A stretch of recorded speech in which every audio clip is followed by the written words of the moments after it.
शिक्षणासाठी विद्यार्थ्यांचा धोकादायक प्रवास सुरू आहे। बांबूचा पूल करून नदीवरून विद्यार्थी प्रवास करतायत। शिक्षणासाठी विद्यार्थ्यांचा हा जीवघेणा प्रवास सुरू आहे। नंदुरबारमधील वरखेडी नदीवर पूल नसल्यामुळे विद्यार्थ्यांना जीव मुठीत घेऊन शाळेसाठी प्रवास करावा लागतो। नंदुरबार जिल्ह्यातल्या अक्कलकुवा तालुक्यातील डाब या ग्रामपंचायतीच्या अंतर्गत येणाऱ्या माली आंबा गावातल्या विद्यार्थ्यांचा शिक्षणासाठी हा धोकादायक प्रवास सुरू आहे। गावामधून वाहणाऱ्या वरखेडी नदीवर पूल नाहीये, त्यामुळे गावकऱ्यांनी बांबू आणि दोरीच्या सहाय्याने तयार केलेला हा बांबूचा झुलता पूल आहे आणि यावरूनच विद्यार्थ्यांना जीवघेणा प्रवास करून आपली शाळा गाठावी लागते। प्रशासन एकीकडे निधी नसल्याचा कांगावा करते, अशा परिस्थितीमध्ये पूल बांधायला नकार घंटा देत असताना गावकऱ्यांनी हा तात्पुरता पूल बांधून प्रशासनाला चपराक दिली आहे। 40 विद्यार्थी आणि जवळपास 130 अंगणवाडीचे लहान मुलं दररोज अशा या पद्धतीने शिक्षणासाठी आपला धोकादायक प्रवास करताना आपल्याला दिसतायत। त्यामुळे आता सांगा कसं शिकायचं असा सवाल देखील या निमित्तानं उपस्थित होतो। आम्ही रोज या पुलावरून 15-20 पोरांना घेऊन जातात।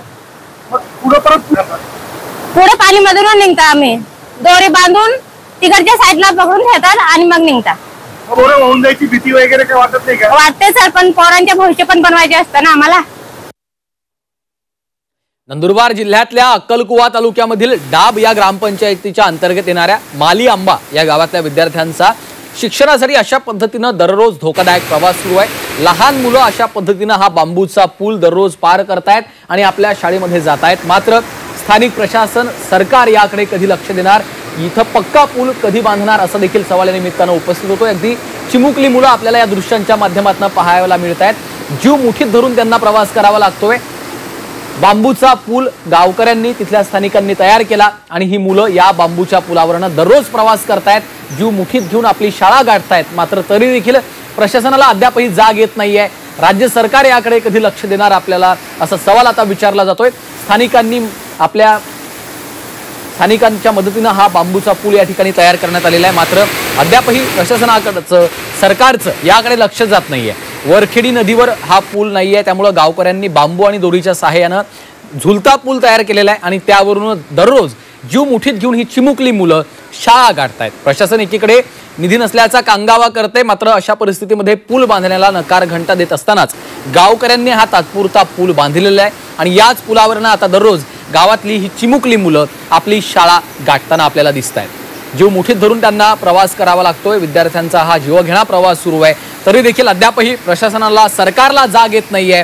त्यामुळे इथं पक्का पूल कधी बांधून देणार असा सवाल आता विचारला जातो आहे। विद्यार्थी मात्र दररोज आपल्या शिक्षणासाठी, शाळा गाठण्यासाठी याच बांबूच्या पुलावरनं धोकादायक प्रवास करतायत आणि या बांबूच्या पुलावरून जाऊन आपली शाळा गाठतायत। बांबूचा पूल पार करून त्यांना दररोज आपल्या जीवाशी खेळावं लागतंय। अगदी लहान चिमुकली ही मुलं आहेत आणि दररोज अशा पद्धतीनं त्यांना शाळा गाठावी लागते। खाली नदी वाहताना दिसते आपल्याला, कुठलाही अनुचित प्रकार या ठिकाणी कधीही घडू शकतो। अशा सगळ्या भीतीच्या वातावरणामध्ये ही मुलं दररोज शाळेचं दप्तर घेऊन आपली शाळा गाठतायत आणि या बांबूच्या तात्पुरत्या पुलावरनं त्यांना आपली शाळा गाठावी लागते। त्यामुळं या मुलांची व्यवस्था कधी होणार, त्यांना या ठिकाणी पक्का पूल कधी बांधून मिळणार असा सवाल विचारला जातो आहे।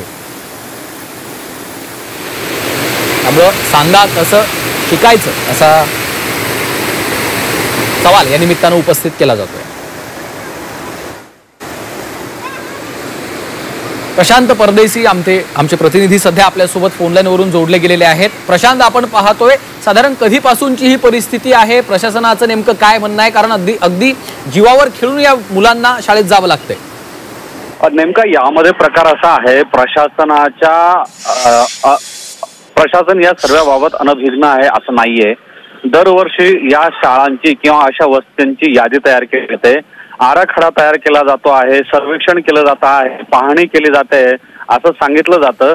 पावसाळा संपला की हे सर्व विषय मागे पडतात आणि परत नव्याने जेव्हा पाऊस पडतो आणि नागरिकांचे हाल होतात, विद्यार्थ्यांचे हाल होतात, तेव्हा परत या गोष्टींना प्राधान्यक्रम दिला जातो। मात्र अहवाल तयार करणे आणि सर्वेक्षणाच्या पलीकडे या लोकांना प्रत्यक्ष काही मदत मिळत नाही। खरं पाहायला गेलं तर आदिवासी विभागासाठी मोठ्या प्रमाणात निधी येतो, विकास कामं होत आहेत असं सांगितलं जातं। मात्र ही जर परिस्थिती पाहिली तर विकास कामांचा निधी नेमका कुठे जातो आणि नेमकी कुठली विकास कामं होतात हा प्रश्न नेमका पडतो आपल्याला। आणि जर आपण पाहिलं तर या भागामध्ये गेली अनेक जे गेली अनेक वर्ष काँग्रेसचे आमदार केसी पाडवी होते, ते आदिवासी विकास मंत्री पण राहून चुकलेले आहेत. आता खूप अनेक वर्षानंतर शिवसेने शिंदे गटाचे आमशादादा पाडवी आता तिथे आमदार आहेत. विधानसभेमध्ये ते आवाज उचलत राहतात. मात्र प्रत्यक्षात जर स्थिती पाहिली तर किती भयावह आहे आणि जीवघेणी आहे हे आपल्याला दिसून येईल. प्रशांत, त्यामुळं खरं तर आता या विद्यार्थ्यांना, या चिमुकल्या मुलांना या ठिकाणी कधी पक्का पूल मिळणार, त्यांची शाळेमधला प्रवास सुखकर कधी होणार याची सगळ्यांनाच उत्सुकता लागलेली आहे आणि सरकार कधी जागं होणार हा देखील सवाल आहे. धन्यवाद या सविस्तर माहितीसाठी.